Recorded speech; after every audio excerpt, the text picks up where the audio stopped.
Hello,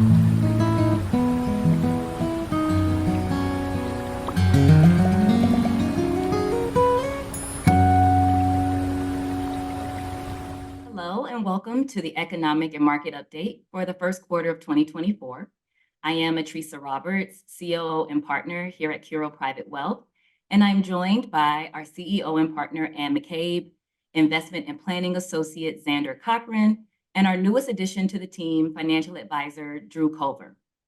So we will begin with taking a look back to 2023, which proved to be a positive year overall for markets. It is important to remember, however, how the year actually started. We were right off the end of 2022 that saw negative stock and bond returns for the year, with the US stock index down 19% and US aggregate bond index down 13%. This was the first time that both indexes had double-digit negative performance in the same year, ever in its history. We were also facing an impending recession with a slowdown to economic growth expected and anticipated. Early in the year, we faced the regional banking crisis, which brought the failure of 3 small to mid-sized US banks. There was the risk of US government debt default until the last-minute suspension of the government debt ceiling. The Federal Reserve continued raising rates to their highest levels in over 2 decades in an effort to chase down inflation to 2%. And while it was decreasing, inflation still held pretty sticky and at pretty high levels. So it is very easy to see why many investors were nervous about their portfolios. Many of you showed concern. We got phone calls, we got emails. But despite all of those negative headlines, 2023 ended very differently to the way it started. It was the tale of 2 halves.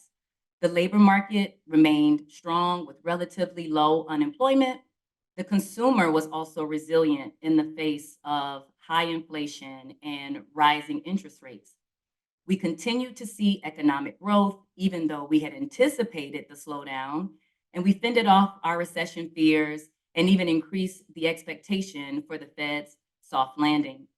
And what's more important to probably each of you is that we ended the year with really nice positive stock and bond returns, with the US stock index up 24% and bonds up 6%. So it was a really nice reversal of what we had experienced in the challenges of 2022. Hi, I'm Zander, and I'm going to go over the economic summary portion of this presentation. First, looking off at this economic dashboard, we can see different aspects of the economy as they currently stand. Now, going into 2023, we saw a different economy because there was certain parts of the economy were strong and certain parts of the economy that were weak going into 2023, which is why a lot of economists thought that there might be a recession, but it was definitely a confusing time. So looking now as we are entering 2024, we see that monetary policy right now is in the neutral range. And this is because where the Federal Reserve Bank currently has interest rates. They've announced that they're pausing interest rates for right now and expect to make cuts later this year. Next, we see manufacturing, which has had a rough past year or so. However, we do expect that the manufacturing portion of the economy is about to bottom and will recover from here. On the positive side, we see the consumer, which has been surprisingly resilient, as Atricia had mentioned earlier. The consumer balance sheets have been strong. However, we are starting to see some weaknesses, and I'll get to that in a second. On the housing side of the market, we have had very high mortgage rates, which has brought the overall housing market to very slow levels in terms of buys and sells for inventory. However, we have not seen a huge decline in housing prices, which is good. And then lastly, we have the labor portion of the market, which has also been very strong throughout 2023 and entering into this year. Although the amount of job openings have decreased with time going into the beginning of this year, we still have very low unemployment right now. So as you can see in this slide, it shows over a historical period. Right now, we're at very low unemployment. And then we also see that since the beginning of the pandemic, we saw a huge spike up in wage growth as also inflation was high and we had lots of stimulus. That wage growth has started to slow down. However, in 2023, we have, for the first time in a couple of years, where wage earners are gaining more wage growth than relative to inflation. So that is a positive for our economy. Next, we want to focus in on inflation a little bit. This picture here shows the overall portion of inflation and where those segments are coming from. We saw in the June of 2022, inflation peaked out at over 9%. And over the next year, it fell down to 3% for CPI inflation as of June of 2023. However, since then, we've seen that inflation has remained sticky and has stayed relatively flat.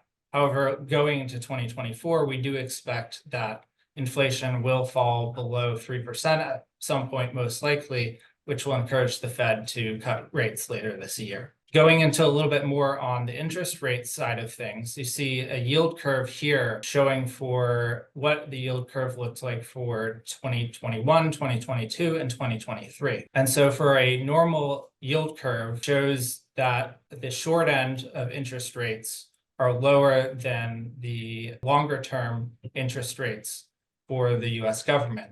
And you can see in the gray line here that that's an example of a normal yield curve. However, for the end of 2022 and 2023, we saw an inverted yield curve, which basically means that the short end of the curve is higher than the long end of the curve.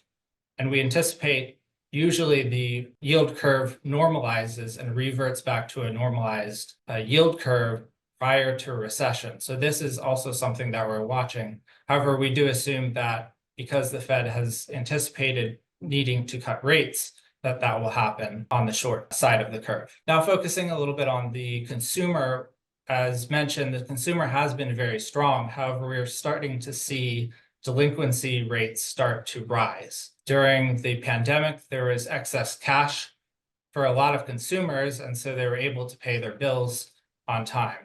However, now we see that this rate is starting to creep up to pre-pandemic levels and are watching this closely in case that consumers are starting to have more of a credit crunch. And then lastly, looking at the consumer, we see excess household savings.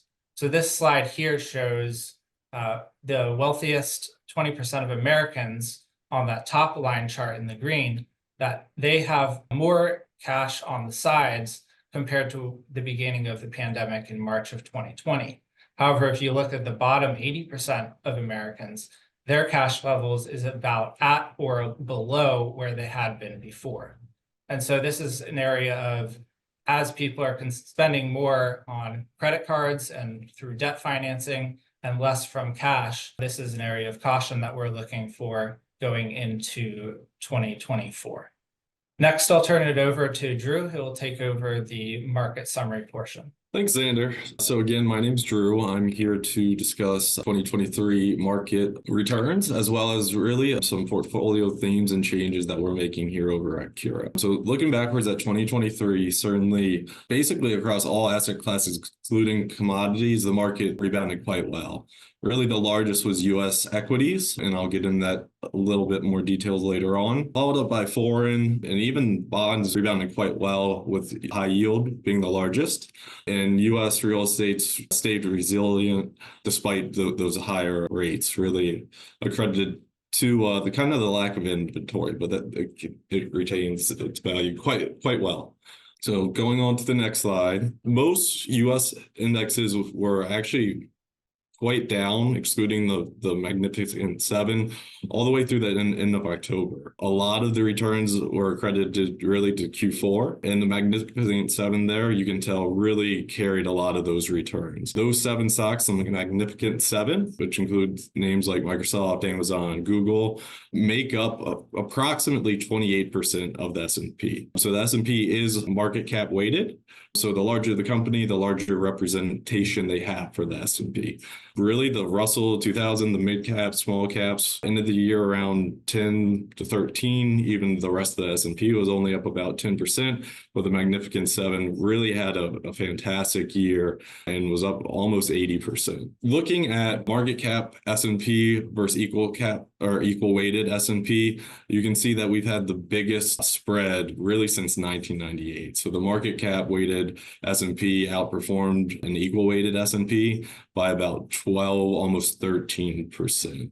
Talking about the portfolios and the changes that we're doing over at Curo, one of the main changes is really decreasing that market cap weighting and increasing the equal weight. Should we see a reversion to the mean, we think you'll be better positioned moving forward. We're also really focusing on equities with higher quality and decreasing international and increasing the U.S. equity exposure. Another change with rates where they're at, and we believe they're coming down, so we're decreasing that short-term fixed income and increasing the duration to lock in those higher rates for longer. On that topic too, if you have cash on the sideline or a CD maturing on the near horizon, rates may not be as attractive coming up. So certainly we are here to help explore potential ways to get that money working for you again. So certainly reach out to us if that's the case. And Anne, I'll turn it over to you. All right. I drew the short straw having to talk about politics and the markets. In case you weren't aware, we have a pretty important election coming up here in the United States in 2024. We anticipate getting lots of questions around this because a lot of folks are nervous about how the elections, especially this one, may impact their portfolios and the markets in general. So what we're doing in this slide is showing some historic information around how the S&P 500 performs or has performed in the past. And this data goes all the way back to 1949, and it breaks it down into the year of the presidential cycle. So if we look at year 3, you'll see in the green bar, which represents the first term of the president, it looks like the S&P 500 has averaged about 21% in the third year of the presidential cycle. So that's pretty much in line with what we saw for the S&P 500. We got slightly above that last year, but pretty in line. But if you focus in on the actual election year, which is this year, 2024, you see that returns on average do drop a little bit, but this is still the second best scenario. So from a political standpoint, anyway, our message here is please make sure to separate your political views from your market and investing views. Please try not to mix those together and really focus on what you should be doing in your portfolio as opposed to what's going on in the political landscape, because over the short run, that can be a lot of noise and it can prevent you from making really the best choices in your financial position in the long run. So speaking of the long run, we have a chart here that shows real returns for different asset classes. This is work that was done by Professor Jeremy Siegel over at the Wharton School for Business. And what he did is he went back to 1802 and manually calculated real returns for these different asset classes, meaning he took out in the inflation impact to see what these asset classes actually returned. And just so you know, back in 1802, he did not have access to, Google Finance or Yahoo Finance to get these data points. So this was really a lot of manual work. But what he's showing on this chart is that stocks, if you compare stocks, bonds, cash, gold, and the US dollar, stocks are by far the best place to park your money if you are looking for the highest real rates of return over the long run. So we know that in the short run, stocks can be more volatile. They can be a riskier asset class than some of these other asset classes. But if we're looking at goals that we're working towards that are decades in the future, having a nice amount of stocks in our portfolio probably makes sense. So lastly, we just wanted to close out with a reminder around kind of our philosophy at Curo, which is to try really hard every day to spend as little energy and time as possible worrying about those things that are outside of our control and really trying to focus in on things that are inside of our sphere of control. And in our world, we've identified 3 things that are inside of our sphere of control that really make a big difference in our financial positions. Number 1, having a financial plan and working that plan. Number 2, having a nice diversified portfolio that has an appropriate mix of stocks and bonds, depending upon what our goals are, where we are in our life, and also our comfort level with volatility. And lastly, and this is arguably sometimes the hardest one to do, but this is keeping grounded and centered when the world is going crazy around us. So making sure that we're not making short-term emotional decisions around goals that we're working towards that are decades in the future. So we believe if we can follow these 3 key kind of rules to our financial position, we're more likely to achieve our goals in the long run. So we wanted to close out with that reminder and that message.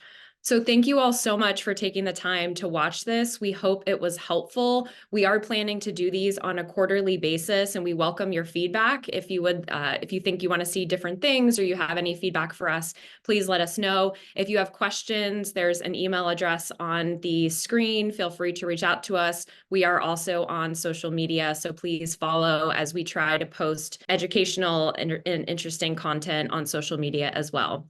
So until next time, thanks again for watching and take care.